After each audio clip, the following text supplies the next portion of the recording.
إن الله وملائكته يصلون على النبي يا أيها الذين آمنوا صلوا عليه وسلموا تسليما. وقال النبي صلى الله عليه وسلم إن الله وكل بقبري ملكا أعطاه أسماع الخلائق فلا يصلي علي أحد إلى يوم القيامة إلا أبلغني باسمه واسم أبيه هذا فلان بن فلان قد صلى عليك. صدق الله مولانا العظيم وصدق رسوله النبي الكريم. بے واجب الاحترام قابل صدر احترام ساتھی دوستو، اللہ رب العزت نے بہت سے عبادات ہم پہ فرض کی ہیں، لیکن کسی عبادت کے بارے میں اللہ جل جلالہ نے یہ نہیں فرمایا کہ اس میں فرشتے بھی تمہارے ساتھ شامل ہیں، میں بھی شامل ہوں، لہٰذا تم بھی ہے۔ مثال کے طور پہ اللہ نے نماز کا حکم دیا تو اقیم الصلاۃ کہہ کے کہا نماز قائم کرو۔ روزے کا حکم دیا تو فرمایا کتب علیکم الصیام کما کتب علی الذین من قبلکم، میں نے تم پہ روزہ فرض کیا ہے جیسے پہلے لوگوں پہ فرض کیا۔ حج کا حکم دیا، جہاد کا حکم دیا، صدقہ خیرات کا حکم دیا، مختلف عبادات کا حکم دیا، لیکن درود شریف واحد عبادت ہے جس کے بارے میں اللہ جل جلالہ نے پہلے اپنا ذکر کیا، پھر فرشتوں کا ذکر کیا، پھر ہمیں حکم دیا اس کا۔ یعنی ہمیں ویسے بھی کہہ سکتے تھے کہ درود و سلام پڑھا کرو اپنے نبی پہ، درود و سلام پڑھا کرو اپنے نبی پہ، بات ختم ہو گئی، حکم تھا، ہم مان لیتے کہ اللہ نے کہا درود و سلام پڑھو۔ لیکن اللہ نے سب سے پہلے عربی کے اندر کلام لایا جاتا ہے، انا، یہ کلام کی شروع میں اس وقت لایا جاتا ہے جب کلام کے اندر سے شک اور شبہ کو بھی ختم کرنا۔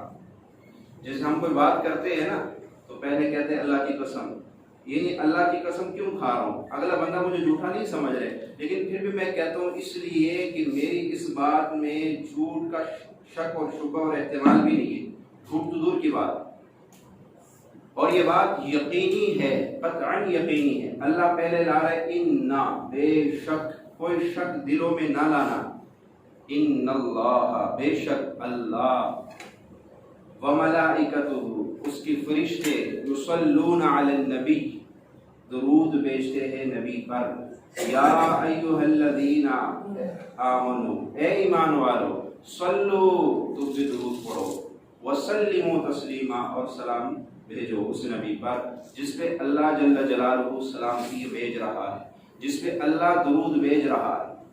اب یہاں پہ ایک نقطہ سمجھ لیں کہ ہم جس طرح درود پڑھتے ہیں کیا اللہ بھی اسی طرح تسبیح لے کے درود پڑھتا ہے؟ نہیں۔ درود کی نسبت علماء فرماتے ہیں جب صلاۃ، عربی میں درود کو صلاۃ کہا جاتا ہے، فرمایا جب صلاۃ کی نسبت اللہ کی طرف ہوگی تو اس سے مراد ہوگا کہ اللہ رحمتیں بھیج رہا ہے، اللہ رحمتیں بھیج رہا ہے، اور جب صلاۃ کی نسبت ہوگی فرشتوں کی طرف تو اس سے مراد ہے کہ وہ دعا کر رہے ہیں، اور جب صلاۃ کی نسبت ہوگی ہماری طرف تو اس سے مراد درود ہو۔ لیکن تینوں طریقوں کا اگر معنی نکالا جائے تو ایک ہی بات بنتی ہے۔ ہم بھی کہتے ہیں اللہم صلی علی محمد، اے اللہ رحمت کاملہ نازل فرما، اللہ تو رحمت پہلے سے بھیج رہا ہے، فرشتے بھی دعا کر رہے ہیں اللہ اس نبی کے درجات کو بلند فرما، اس پہ رحمتوں برکتوں کا نزول فرما۔ وہ تو اللہ نے شب معراج میں کہہ دیا السلام علیکہ ایھا النبی ورحمۃ اللہ وبرکاتہ، کہ تم پہ رحمتیں ہو اور برکتیں سدا تم پہ برستی رہے، کبھی رکے نہ۔ اللہ نے میرے نبی کو یہ مقام دیا ہے کہ روزانہ 70,000 فرشتے سلامی کے لیے آتے ہیں، 70,000 فرشتے روضہ رسول صلی اللہ علیہ وسلم پہ آ کے درود و سلام پڑھ کے چلے جاتے ہیں، اور ان 70,000 فرشتوں کی باری تا قیامت تک دوبارہ نہیں آئے گی۔ یہ نہیں ہے کہ روزانہ ایک ہی جماعت ہے، ان کی ڈیوٹی لگی ہے کہ روزانہ جا کے سلام پیش کرنا، نہیں، بدل بدل کے آتے ہیں۔ 70,000 آج آئے ہیں، سلامی کر کے چلے گئے ہیں، اب کل جو 70,000 آئیں گے وہ پچھلوں میں سے کوئی بھی نہیں ہوگا، پچھلوں میں سے کوئی بھی نہیں ہوگا۔ اصل میں درود اتنی اہم ترین عبادت ہے کہ ہم اس کو ابھی سمجھے ہی نہیں کہ درود کتنی اونچی عبادت ہے۔ کتابوں میں لکھا ہے کہ جب حضرت آدم علیہ السلام کو جنت سے نکالا گیا اور دنیا میں آئے تو دنیا کے اندر آ کر آدم علیہ السلام اور حوا کی جب ملاقات ہوئی، یعنی جنت کے اندر، یہ واقعہ بات کا ہے، وسیلہ جب انہوں نے پیش کیا، اور جب نکاح اور مہر کی بات ہوئی تو وہ جنت میں تھے، تب جب نکاح ہوا تو آدم علیہ السلام نے کہا مہر میں کیا دیا جائے؟ فرمایا میرے ایک نبی آنے والا ہے، اس پہ درود و سلام پڑھ، یہ اس کا مہر ہے۔ فرمایا 10 دفعہ درود پڑھ کے مہر ادا کر دیا گیا۔ اللہ، تو درود بہت عظیم عبادت ہے، بہت عظیم عبادت۔ ایک اللہ کے ولی خانہ کعبہ کے طواف کر رہے تھے، بہت وقت کے بڑے ولی تھے، تو ایک شخص کو دیکھا کہ جب بھی وہ طواف کرتے ہوئے قدم اٹھاتا ہے تو کہتا ہے اللہم صلی علی محمد، اللہم صلی علی محمد۔ اس نے چکر لگاتے بڑے دفعہ اس کو غور سے دیکھا کہ یہ بندہ اور کوئی دعا ہی نہیں مانگ رہا ہے، یہ تو دعا کا مقام ہے، لوگ آ کے اپنی پریشانیاں، اپنی بیماریاں، اپنے مسائل اللہ کو پیش کرتے ہیں، اور یہ جب بھی قدم اٹھاتے ہیں کہتا ہے اللہم صلی علی محمد۔ یہ کیا وجہ ہے؟ کیا اس کو تجسس ہوا، اس نے اس کو بلایا، نوجوان سے کہا کہ مجھے ایک بات بتاؤ، تم یہ قدم قدم پہ درود کیوں پڑھ رہے ہو؟ اور کوئی دعا کیوں نہیں مانگتے ہو؟ بہت ساری دعائیں کتابوں میں آئی ہے، وہ مانگ لو۔ اس نے کہا نہیں، بس یہ میرے جو ہے میں پڑھتا ہوں۔ انہوں نے کہا نہیں، مجھے یہ بتائے راز کیا ہے؟ اس نے کہا میں یہ راز نہیں بتاؤں گا کسی۔ کہا آپ مجھے جانتے ہو؟ جی میں آپ کو نہیں جانتا ہوں۔ کہا میں سفیان ثوری ہوں۔ اللہ، اتنے وقت کے بڑے ولی تھے، بڑے امام تھے، محدث تھے۔ جب اس نے سنا یہ سفیان ثوری، اس نے کہا ہاں آپ کو بتاؤں گا یہ راز۔ اگر آپ اپنے وقت کے بڑے ولی اور محدث اور عالم نہ ہوتے تو میں یہ بات آپ کو نہ بتاتا، لیکن آپ اتنے بڑے وقت کے ولی محدث عالم ہے تو میں یہ بات آپ کو یہ راز بتاؤں گا۔ کہا بتاؤ مجھے یہ راز کیا ہے؟ کہنے لگا کہ میں اور میرے والد صاحب ہم بڑے دور سے حج کے لیے تشریف لا رہے تھے، حج کے لیے آ رہے تھے، راستے میں اس زمانے میں پیدل سفر ہوتے تھے، 2 مہینے بھی لگ جاتے تھے، 3 بھی لگ جاتے تھے، بلکہ رمضان سے پہلے لوگ نکل جایا کرتے تھے حج کی، اور بڑی تک جا کے بڑی مشکل سے پہنچ جایا کرتے تھے۔ تو اس نے کہا کہ ہم حج کے لیے آ رہے تھے، راستے میں ایک مقام پہ ہم پہنچے، میرے والد صاحب شدید بیمار ہو گئے اور بیماری کے حالت میں ان کو موت نے دبوچ لیا۔ جب ان پہ موت کے آثار آنا شروع ہوئے اور ان کی روح قبض ہو گئی، میں نے دیکھا ان کا چہرہ کالا سیاہ ہو گیا۔ اب بیابان ہے، مسافری ہے، میں بڑا پریشان ہوا کہ ہم تو بڑے اچھے راستے میں نکلے تھے، بڑے اچھا سفر کر رہے تھے، یہ کیا ہو گیا کہ اس کا چہرہ ایک دم کالا سیاہ مرنے کے بعد ہو گیا۔ کہنے لگا میں بڑی پریشانی میں بیٹھا تو میری آنکھ لگی، اور جب میری آنکھ لگی تو میں نے دیکھا ایک نہایت حسین و جمیل شخص آ رہا ہے، اور آگے اس نے میرے والد کے چہرے سے کپڑا اٹھایا اور ہاتھ پھیرا تو ایک دم میرے والد کا چہرہ چمکنے لگا چودھویں چاند کی طرح۔ کہنے لگا میں ایک دم اٹھا اور میں نے اس شخص کو پکڑا جب وہ جانے لگا۔ میں نے کہا آپ کون ہو اور آپ نے اس بیابان میں مجھ پہ بڑا احسان کیا ہے، یہ کیا وجہ ہے بتائے مجھے۔ اس نے کہا جب میری طرف دیکھ کے کہا کیا تم مجھے نہیں جانتے ہو؟ میں نے کہا واللہ میں آپ کو نہیں جانتا، آپ کون ہیں؟ فرمایا میں محمد بن عبداللہ ہوں۔ تمہارے یہ والد بڑے گناہگار تھے، لیکن اس کے اندر ایک عادت تھی کہ یہ مجھ پہ درود بڑے کثرت سے پڑھتے ہیں۔ آج جب یہ اس مشکل مقام میں اپنے گناہوں کی وجہ سے پھنسے تو میری غیرت نے گوارا نہیں کیا کہ مجھ پہ درود پڑھنے والا سختی اور مشکلات میں ہو اور میں آرام سے بیٹھ جاؤں، اس لیے میں اس کی مدد کو پہنچی۔ اب یہ واقعہ علامہ سمرقندی رحمۃ اللہ علیہ نے، جو یہ کتاب عربی میں لکھی گئی، اب تو اس کی اردو میں ترجمہ ہو گئے، علامہ سمرقندی رحمۃ اللہ علیہ بہت بڑے محدث گزرے ہیں، انہوں نے عربی کے اندر یہ واقعہ تنبیہ الغافلین کے اندر یہ لکھا ہوا ہے۔ یہ واقعہ کسی کو حوالہ چاہیے تو وہ دیکھ سکتا ہے، اس کے اندر یہ واقعہ علامہ سمرقندی رحمۃ اللہ علیہ نے یہ واقعہ لکھا ہوا ہے۔ تو فرمایا کہ اس نے کہا کہ میں جو ہے اس کے بعد جب میری آنکھ کھلی میں نے والد کا چہرہ دیکھا تو ماشاءاللہ وہ تازہ خوبصورت۔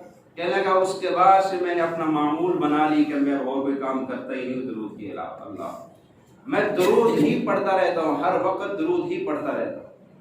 علامہ اقبال رحمۃ اللہ علیہ جو شاعر مشرق علامہ اقبال رحمۃ اللہ علیہ سبھی جانتے ہیں، ان سے کسی نے پوچھا آپ اتنے بڑے علامہ کیسے بن گئے؟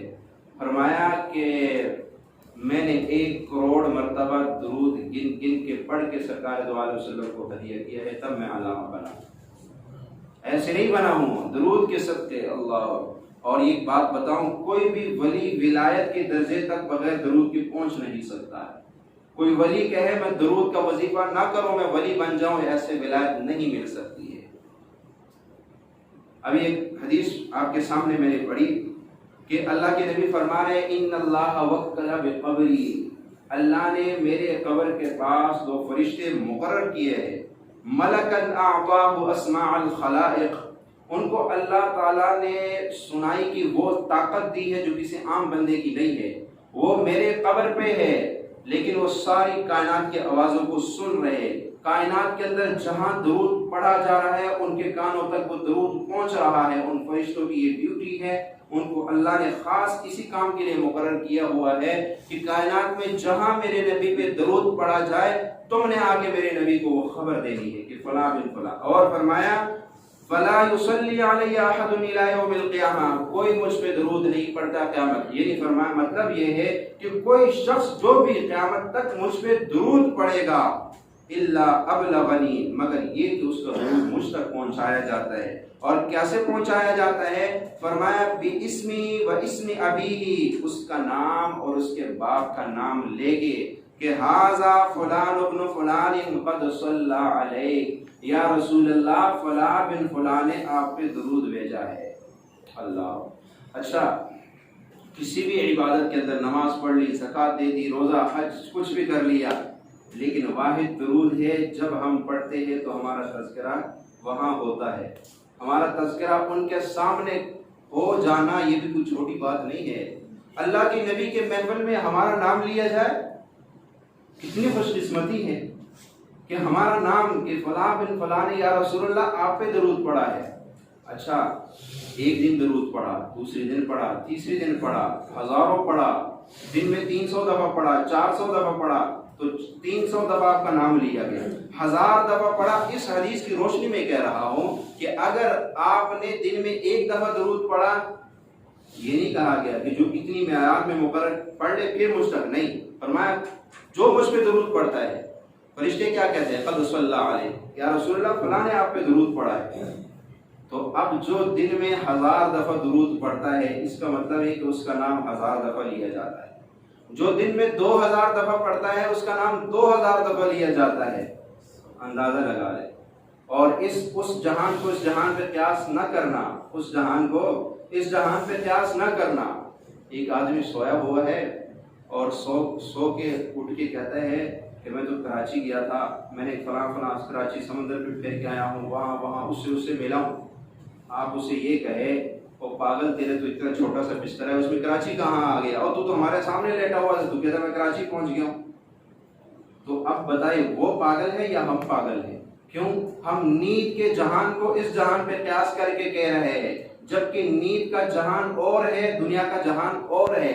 اسی طرح عالم برزخ کا جہان اور ہے، دنیا کا جہان اور ہے۔ یہ کہنا کہ سارے فرشتے دنیا درود پڑھ رہی ہے، کیسے سنا جاتا ہے؟ یہ تو 24 گھنٹے یہ ہوگا وہ ہوگا، یہ ایسی فضول قسم کے سوالات ہیں۔ کیوں؟ اس جہان میں آپ ایک بات کے علاوہ دوسری بات نہیں سن سکتے۔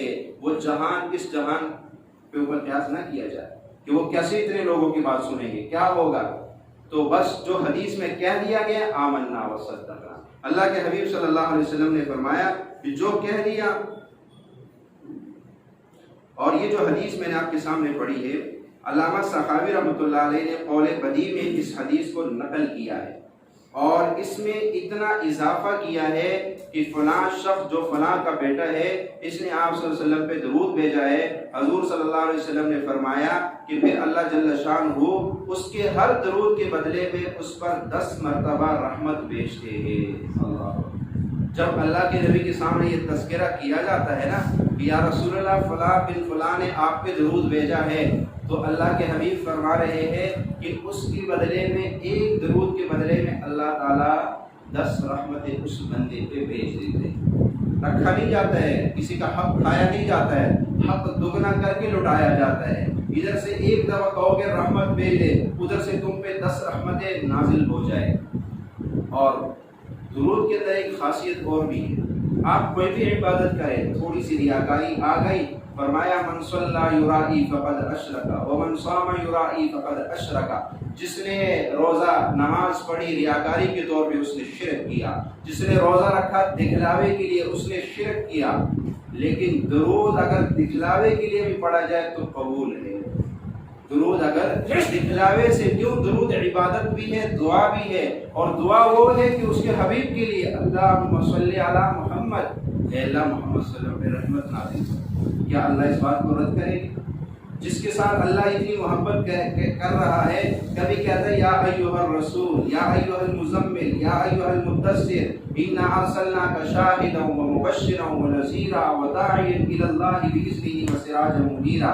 کبھی طٰہٰ کہا، کبھی یاسین کہا، کبھی محمد کہا، کبھی احمد کہا، کبھی قاسم کہا، کبھی عاقب کہا، کبھی فاتح کہا، کبھی حاشر کہا۔ یہ ناموں کو کیوں بدلا جا رہا ہے؟ ایک ہی نام کافی نہیں تھا محمد، یہ نام کیوں بدل بدل کے بولے جا رہے ہیں؟ اس لیے فرمایا جب ماں کو اپنے بچے سے محبت ہوتی ہے تو وہ ماں ایک نام سے اپنے بچے کو نہیں پکارتی ہے، کبھی کہتی ہے میرے لال اور میرے مکھن، اور پتہ نہیں کیا کیا نام ماں دے جاتی ہے، بچہ کیسا ہی کیوں نہ ہو، ماں ایک نام سے بچے کو نہیں پکارتی ہے۔ آپ نے کبھی ایسی ماں کو نہیں دیکھا ہے جو اولاد کی محبت میں شدید مبتلا ہو تو بچے کو ایک نام سے کبھی نہیں پکارے گی، اصل نام بہت کم لے گی، محبت والی ماں اصل نام بہت کم لے گی، اور کبھی مختلف، جیسے میں نے کہا، کبھی لال کہے گی، کبھی مکھن کہے گی، کبھی وہ کالا کروٹا کیوں نہ ہو لیکن وہ اس کے لیے مکھن ہو جاتا ہے۔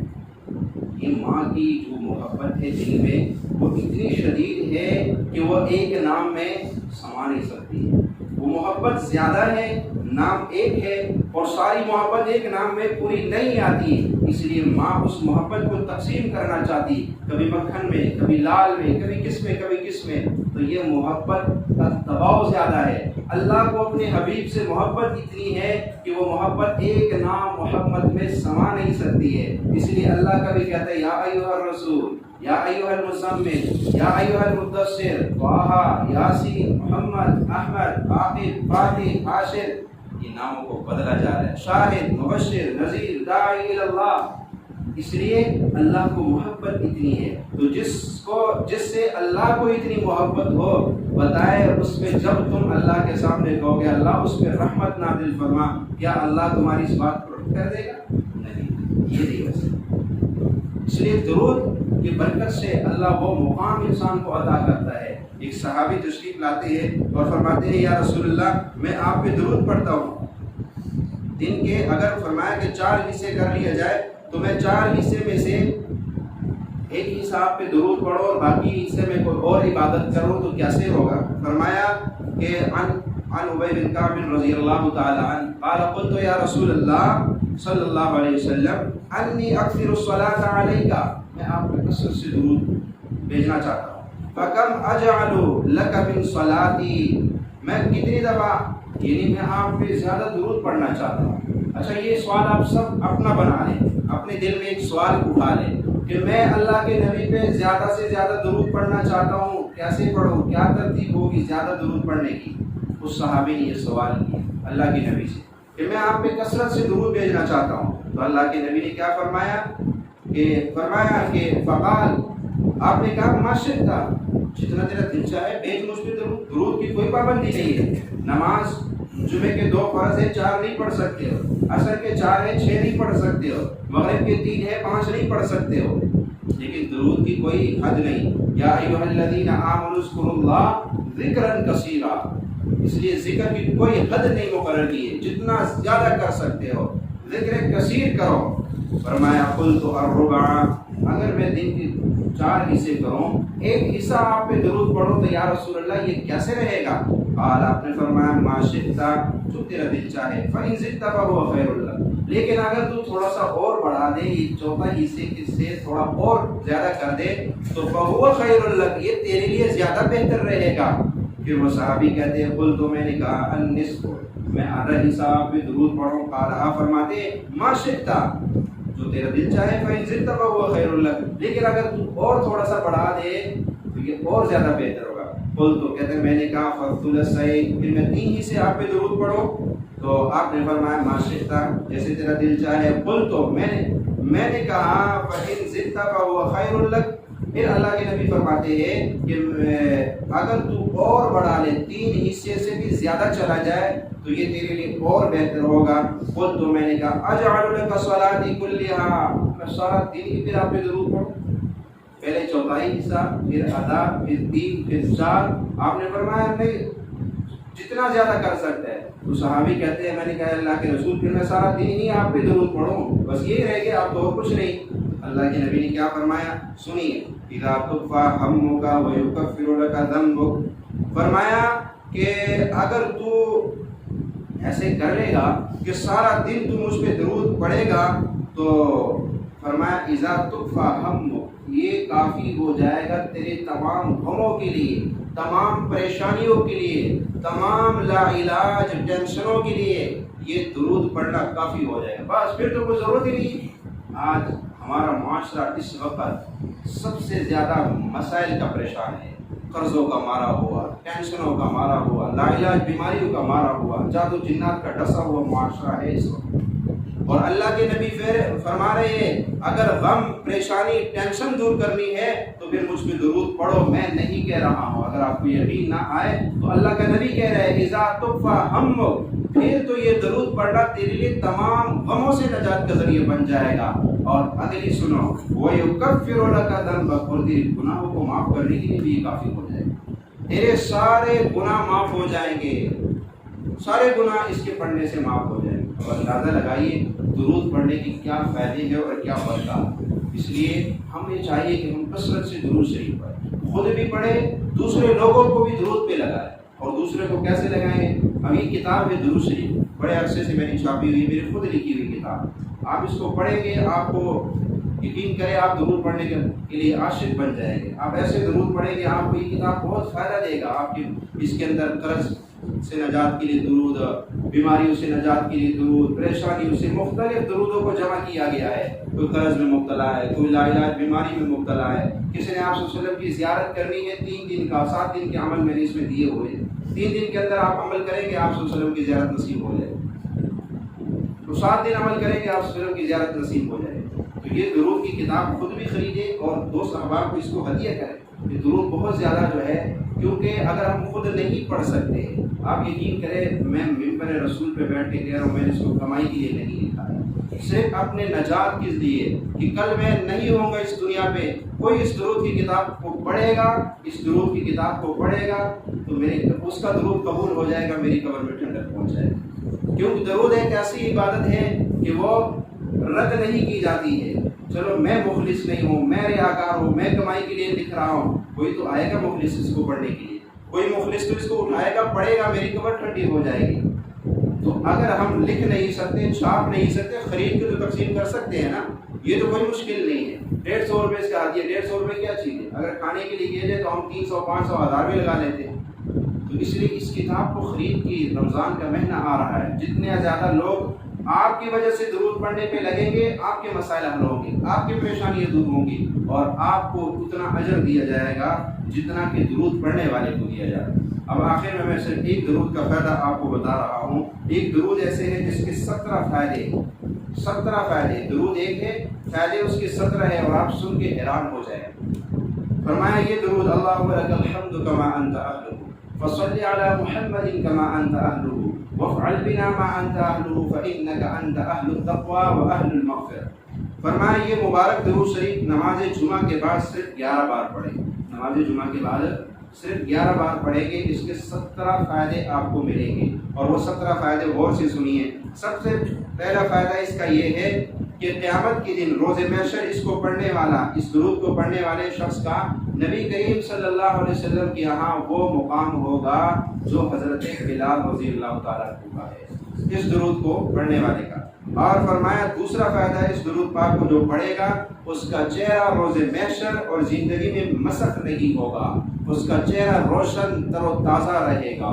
اور فرمایا کہ تیسرا اس درود کا فائدہ، جو اس کو پڑھے گا فرشتے اکرام سے پیش آئیں گے، محبت سے پیش آئیں گے، عزت سے پیش آئیں گے، اور موت کے وقت کام آئیں گے۔ جیسے دنیا کے اندر ہم چاہتے ہیں نا، پولیس والے، فوج والے، یہ ان سے دوستی ہو جائے، سارا واسطہ ان سے پڑتا ہے، تو یہ ایسے ہی مرنے کے بعد قدم قدم پہ فرشتوں سے واسطہ پڑے گا، قبر میں، موت کے وقت، آخرت میں۔ تو فرشتوں سے اگر اپنی عزت کروانی ہے تو پھر اس درود کو پڑھو، یہ جو درود میں نے آپ کو بتایا، اور یہ اس کتاب کے اندر بھی یہ درود لکھا ہوا ہے، اس کے کچھ فائدے یہاں بھی میں نے لکھے ہیں۔ فرمایا چوتھا فائدہ اس درود کا یہ ہے، اس درود شریف پڑھنے والے کو آنکھوں کی وہ روشنی ملے گی جو حضرت عمر رضی اللہ تعالیٰ عنہ کو ملی تھی۔ ممبر رسول پہ خطبہ دے رہے ہیں، اور ممبر رسول پہ خطبہ دے رہے ہیں، اور کہتے ہیں یا ساری الجبل، اے ساری پہاڑ کے پیچھے دیکھو، میل دور لشکر گیا ہوا ہے، اور وہ کہتے ہیں کہ ہمیں وہاں عمر کی آواز پہنچی، ہم دشمن سے جہاد کر رہے تھے، عمر کی آواز آئی، پہاڑ کے پیچھے دیکھو۔ ہم جب پہاڑ کے پیچھے دیکھا تو ایک لشکر آ رہا تھا اور قریب ہم پہ حملہ کرنے والا۔ تو اس درود کو پڑھنے والے کو اللہ وہ نظر عطا فرمائے گا۔ پانچواں فائدہ، اللہ کریم اس کی نظروں سے کائنات کے پردے ہٹا دیں گے۔ کائنات اس وقت ہمارے آنکھوں کے سامنے پردے ہیں، ہمیں نظر کچھ نہیں آتا، اور اس درود شریف کو عشق سے پڑھنے والے کے آنکھوں سے پردے ہٹ جائیں گے۔ اور فرمایا چھٹا فائدہ اس کا یہ ہے، کشف کی صلاحیت عطا ہو جائے گی، کشف، پردہ کھل جائے گا۔ اور فرمایا ساتواں، اللہ اسے اپنا دوست بنائے گا اور اس کا نام سدا رہے گا۔ اور آٹھواں فائدہ، دنیا والوں کی نظروں میں بلند مقام پائے گا، دنیا والوں کی نظروں میں بلند مقام پائے گا۔ اور نوواں فائدہ اس کا یہ ہے، اس کی نظریں وہ دیکھے گی جو کوئی دوسرا نہ دیکھ سکے گا، وہ ملے گا جو کسی کو نہیں ملا ہوگا۔ اور 10واں فائدہ، دل اور جسم کی آنکھیں کھل جائے گی۔ یہ روح کی دنیا والے ہی سمجھ سکتے ہیں کہ دل اور جسم کی آنکھیں کیا ہوتی ہے۔ فرمایا 11واں فائدہ، اس کے دل کا برتن وسیع ہو جائے گا، اللہ اس کے دل کی تمام تاریکیاں مٹا کر اس کے دل کو روشن کر دے گا۔ 12واں فائدہ، اللہ اسے مخلصین میں اٹھائے گا، مخلصین میں اٹھائے گا۔ اللہ قرآن مجید میں بھی فرماتے ہیں کہ مخلصین لہ الدین، خالص ہو کے میری عبادت کرو۔ اور 13واں فائدہ، اس درود پڑھنے والے کی زبان میں اللہ وہ تاثیر پیدا کر دے گا، وہ جو بولے گا اللہ وہ کر دے گا، وہ جو جیسے ہاتھ اٹھائے گا ویسے ہو جائے گا۔ اور فرمایا 14واں فائدہ اس کا یہ ہے، اللہ اس کی تمام روحانی اور جسمانی بیماریوں کو دور کرے گا، اس سے صحت عطا فرمائے گا۔